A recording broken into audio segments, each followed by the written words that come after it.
Ready? Yeah. EG Masters Cup brought to you by MSI Notebook, and we are hopping into Game 1 of our second Octo Final. EG.Machine taking on NVU, and we're hopping right into the action.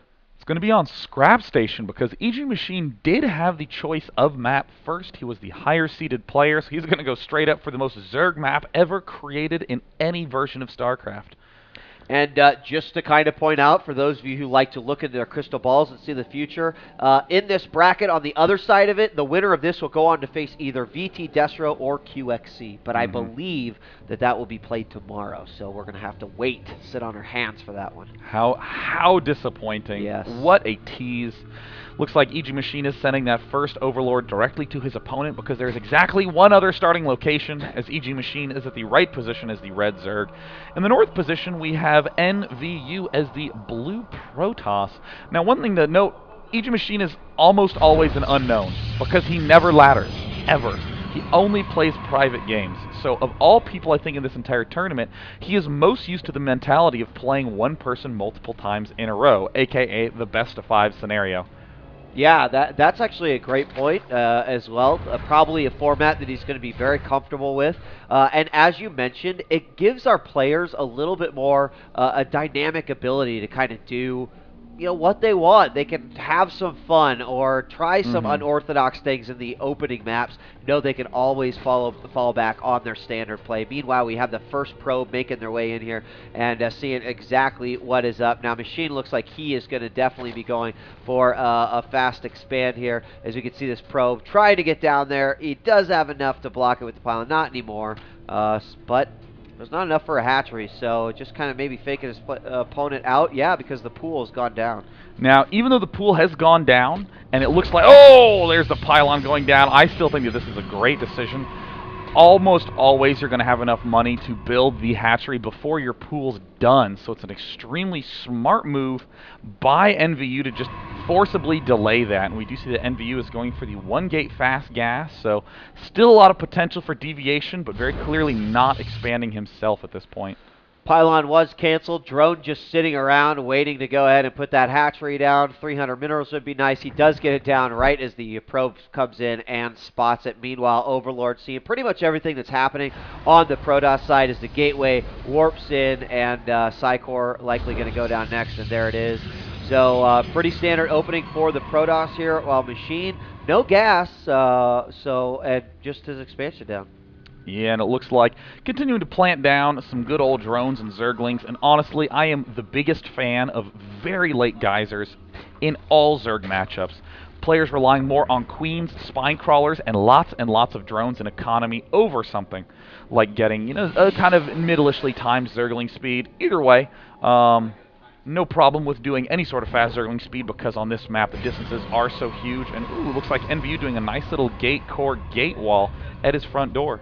Yep, and first Zealot does come out as well. Also, we've got the Overlord moving over to the expansion to make sure that he knows exactly when that goes down. Second gas been taken as well, and we've got a gateway in the back. So 3-gate on its way. Of course, Warp Gate opening up as well. Drones being transferred over as well as a Queen to the expansion. Perfect timing on that one. Gosh, that's good timing. As the Queen will pop and immediately eject as soon as he goes and does that. Okay, so he moved his first Queen down after his last eject, and then he built another one at his base at being as efficient as possible. So second hatch is underway, and now it's a question of where does the Zerg go from here. You mentioned you like the Queen spine crawler.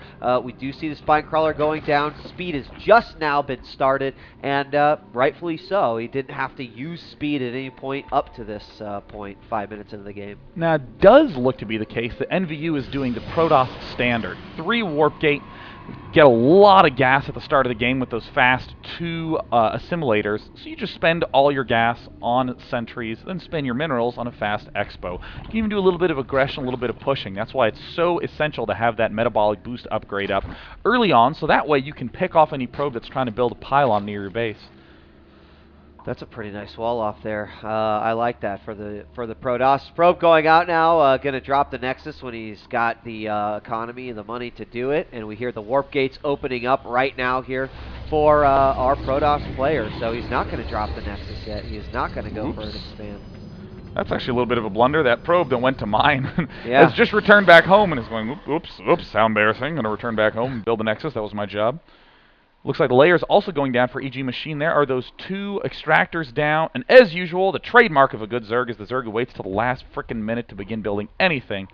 1 spine crawler, 2nd spine crawler going down, and 10 Zerglings in production.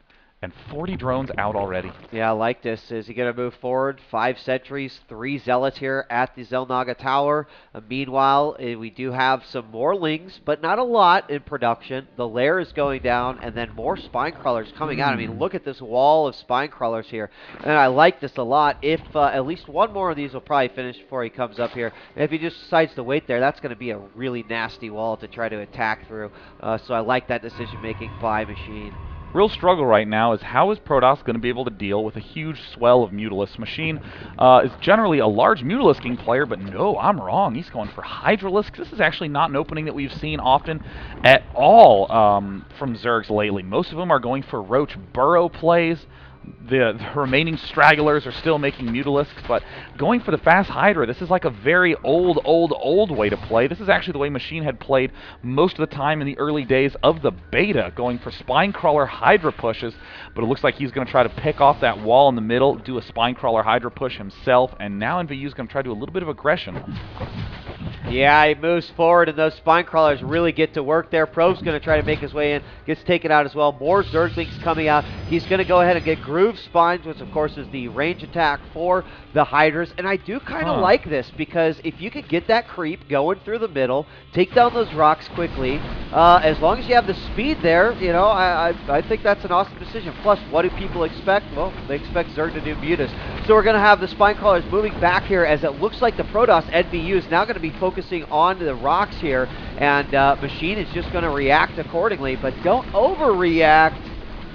Got to be really careful. He's leaving his front completely undefended. It looks like NVU might not even go through that entrance. Oh, he's going to try to push through, but he has very few stalkers. Those are the key units that will help him maintain that aggression, but there are a lot of Hydralisks on the field for Machine. It looks like he's darting forward. He gets a very nice set of force fields off. Everything is trapped behind. The spine crawlers are taking a lot of damage. The Hydra still cannot really participate in this battle, but where is the Guardian Shield? There it is. And Zergling swinging around the back, picking off all of the sentries. There's the force field spam, hoping that he will be able to stay alive maybe a little bit longer, but that is a lot of Hydras for Zerg. Yeah, that is, and those Hydras are pretty safe behind those force fields, believe it or not. They still were able to get a lot of damage done. And here it is, taking that creep right through the middle, getting rid of these rocks. And this is going to be a scary situation. We're going to have another Stalker go down here, and look at the force, the unit forces. We have 4 Stalkers for the Protoss right here.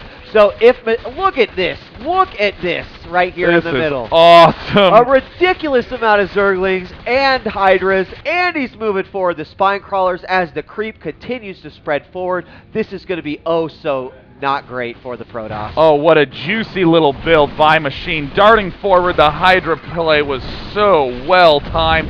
Ripping through those gateway units. Look at how fast they fall. And there's the good game. Go Metalopolis, and the allies blown away. Wow. I mean, that is a awesome play by Machine. That was pretty tight. I gotta admit. That's another way of saying, oh, close position, steps of war. Cool. I get to spine crawler rush. Only Machine. And we've seen players utilize that middle section with the rocks a lot more lately. You know, it's one of the ways.